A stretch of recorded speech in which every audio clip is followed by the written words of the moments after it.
Hello friends, welcome to VPS channel Gasingpur. ਤੁਸੀਂ ਅੱਜ ਦੀ ਸਾਡੀ ਵੀਡੀਓ ਦੇਖੋ।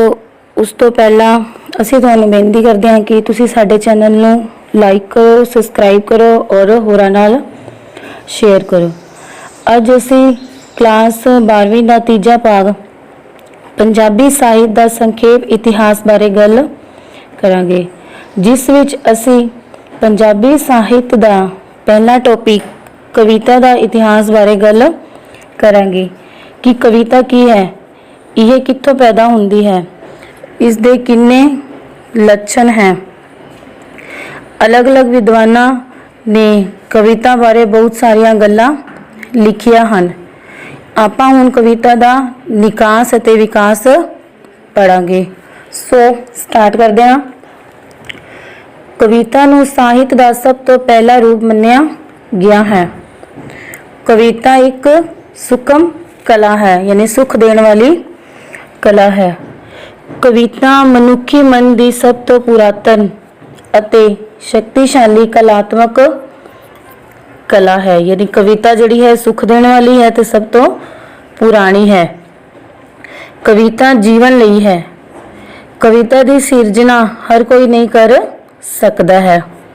कविता दुखों नूं महसूस करन वाली है कि जदों कोई भी विद्वान कविता लिखता है तो उस दे विच दुखों नूं महसूस करन दे बारे दस्सिया जांदा है। सो नैक्सट है कविता दी परख। हुण असीं वेखांगे कि कविता दी की पहचान है, उसदी की परख है। पहला वलवला है, कविता वलवले नाल भरपूर होनी चाहिदी है। दूसरी है रस गुत्थी, इस विच रस भरिया होना चाहिदा है, जिस दे बारे असीं जिहड़ा है अपनी पहली वीडियो दे विच गल कर चुके हैं। अते अगली गल है संगीत विच गाई जा सकदी होवे, यानी कि संगीत में होवे, इसनूं असीं कविता कह सकदे हां। उस विच जज्बा अते अनुभव भी होना चाहिदा है, पर वह अनुभव जिहड़ा है उसारू फिलोसफी वाला होना चाहिदा है। उसारू फिलोसफी का मतलब है कि एक विचारधारा, यानी कोई भी अगर कविता लिखता है तो उस कविता दे विच साडे जीवन वास्ते एक मैसेज होना चाहिदा है जो कि साडे जीवन नूं सुधार सके। सो हुण नैक्सट है कविता लिखण दा खास ढांचा। कविता लिखण दा जिहड़ा है एक खास ढांचा हुंदा है, जिवें कि असीं भाई वीर सिंह, प्रोफैसर पूरन सिंह, डॉक्टर हरभजन सिंह, धनीराम चातरिक या फिर होर भी कई विद्वानां दियां गल्लां करदे हां।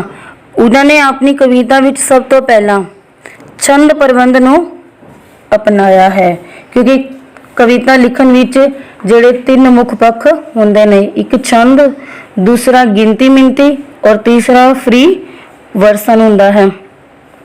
उस विच जिहड़ा पहला है छंद प्रबंध, उसका मतलब है कि किसी कविता नूं लैके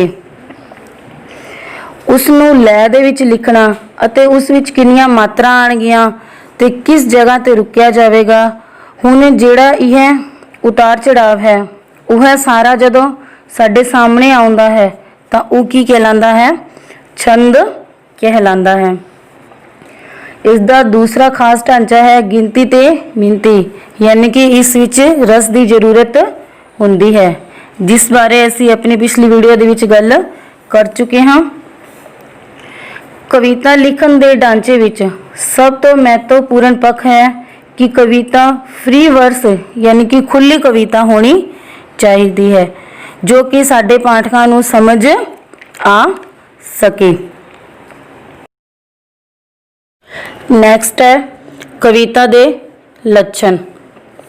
हुण कविता दे इमोशन जिहड़े हुंदे हन, ठीक है, मनुख दे जिहड़े इमोशन हुंदे हन उन्हां दी पहचान कित्थों हुंदी है, कविता दे राही ही हुंदी है, क्योंकि कविता दी पहचान सानू मनुख दे भावां यानी कि मनुख दी मन दीयां भावनावां तो हुंदी है।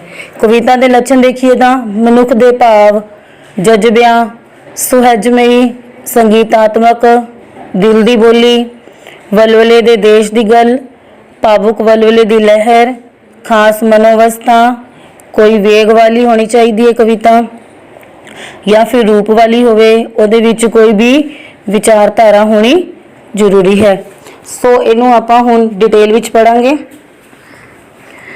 दूसरा लक्षण है इसका उसके इमोशन या जज्बियां का सुहजमई मतलब एस्थेटिकल बड़े सुंदर तरीके नाल प्रगटावा है, ते संगीतात्मक प्रगटावा भी इस दे विच हुंदा है, यानी कि कविता नू गाया जा सकता है, अपनी लय विच टाल के लोकां नू सुनाया जा सकता है, जिवें कि कहिए कि कविता का आनंद लिया जा सकता है।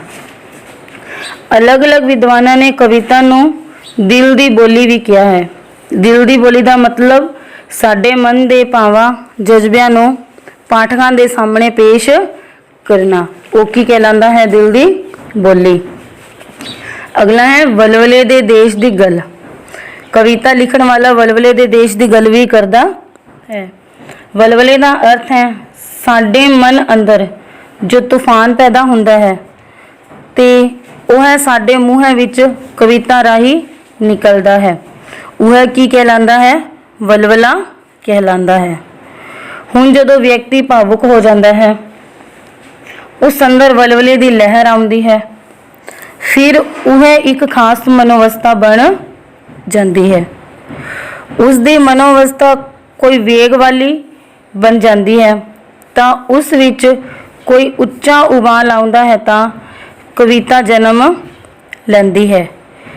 कविता विच रूप होना जरूरी है, यानी कि कविता विच जिहड़ा है चंगा फोरम होना जरूरी है कि कोई रस भी जरूर होवे। रूप का अर्थ मतलब रस होना जरूरी है। अते इस विच कंटेंट यानी कि विचारधारा अर्थात मैसेज होना जरूरी है। अगर इस दे विच कोई रूप नहीं होएगा, विचारधारा नहीं होएगी, कोई सानू मैसेज नहीं मिलेगा तो उस कविता लिखण का कोई मतलब नहीं है, वो कविता व्यर्थ हो जाती है। ठीक है, जिवें कि भाई वीर सिंह दी कवितावां ले लो या फिर अमृता प्रीतम दी कवितावां ले लो, उन्होंने विच जिहड़ा है 1947 की लड़ाई का वर्णन किया। फिर उसने वारिस शाह नूं वापस इस धरती ते आने बारे कहा कि अज आखा वारिस शाह नूं किते कबरां विचों बोलनी। ऐसे तरीके दीयां जिहड़ियां कवितावां हन, जिवें प्रोफैसर पूरन सिंह की कविता है कि पंजाब के मजदूरों के बारे उसने हाल चाल दस्सिया कि पंजाब के मजदूर किहो जिहे सी, उस दे बारे सानू जो जानकारी मिलती है, मैसेज मिलता है, वो साड़ियाँ की कहलादियां हन, सही तरीके दीयां कविता कहलादियां हन। नैक्सट हैगा हुण आपां जिहड़ा है कविता दे पक्ष पढ़ांगे, यानी भेद। कविता किन्नी तरह की हुंदी है? कविता जिहड़ी है दो तरह की हुंदी है, एक है पुरातन कविता अते दूसरी है आधुनिक कविता। आपां हुण पहलां जिहड़ी है पुरातन कविता की गल करदे हां। पुरातन कविता का इतिहास जिहड़ा है बहुत ही पुराना है, जिथे नाथ जोगियां दी कविता, गुरमत काव्य आदि की कविता लिखी जाती सी, वो की कहलांदा सी? पुरातन कविता का पहला पक्ष कहलांदा सी। ते पुरातन कविता नूं जिहड़ा है दो भागां दे विच वंडिया गया है। पहली है अध्यात्मक, दूसरी है आदर्शक। अध्यात्मक का मतलब हुंदा है जो रब नूं मुख रख के लिखी गई कविता होवे, उसनों की कहते हैं अध्यात्मक कविता कहते हैं। जिस दे विच आ जाती है गुरमत कविता, यानी कि 10 पातशाहां दे विचों 6 पातशाहां दी जिहड़ी बाणी दसी गई है वो की कहलांदी है? अध्यात्मिक कविता कहलांदी है।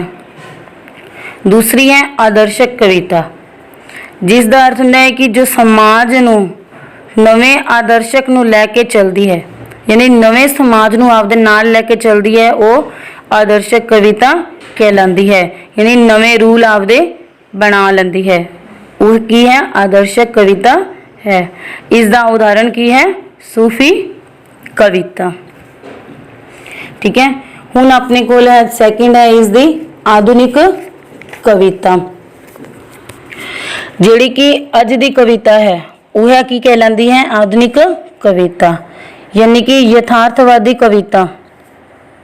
यथार्थवादी कविता जिहड़ी हुंदी है वो युग पलटाऊ कविता हुंदी है कि अज दे जमाने दे विच कविता दे विच कुछ भी लिखिया जा सकता है, यानी कि युग भी पलट ਸਕਦਾ ਹੈ ਤਾਂ ਉਹ ਕੀ ਕਹਿਲਾਊਗੀ? ਆਧੁਨਿਕ ਕਵਿਤਾ। ਦੂਸਰੀ ਹੁੰਦੀ ਹੈ ਪ੍ਰਗਤੀਵਾਦੀ ਕਵਿਤਾ। ਪ੍ਰਗਤੀ ਦਾ ਮਤਲਬ ਹੈ ਕਿ ਇਹ ਸਭ ਦੇ ਜਿਹੜਾ ਹੈ ਹੱਕਾਂ ਦੀ ਗੱਲ ਕਰਦੀ ਹੈ ਕਿ ਸਾਰਿਆਂ ਨੂੰ ਸਮਾਨ ਹੱਕ ਮਿਲਣਾ ਚਾਹੀਦਾ ਹੈ। ਉਹ ਹੈ ਸਭ ਦੇ ਭਲੇ ਦੀ ਗੱਲ ਕਰਦੀ ਹੈ। ਠੀਕ ਹੈ, ਇਹ ਸੀ ਸਾਡਾ ਜਿਹੜਾ ਪੰਜਾਬੀ ਕਵਿਤਾ ਦੇ ਆਧੁਨਿਕ ਕਵਿਤਾ ਦਾ ਵਿਕਾਸ ਅਤੇ ਨਿਕਾਸ। ਇਸ ਦੇ ਬਾਰੇ ਬਾਕੀ ਜਿਹੜੀ ਡਿਟੇਲ ਆ ਉਹ ਆਪਾਂ ਅਗਲੀ ਵੀਡੀਓ ਦੇ ਵਿੱਚ ਗੱਲ ਕਰਾਂਗੇ। ਤਾਂ ਸਾਡੇ ਚੈਨਲ ਨੂੰ ਲਾਈਕ ਕਰੋ, ਸਬਸਕ੍ਰਾਈਬ ਕਰੋ ਅਤੇ ਹੋਰਾਂ ਨਾਲ ਸ਼ੇਅਰ ਵੀ ਕਰੋ।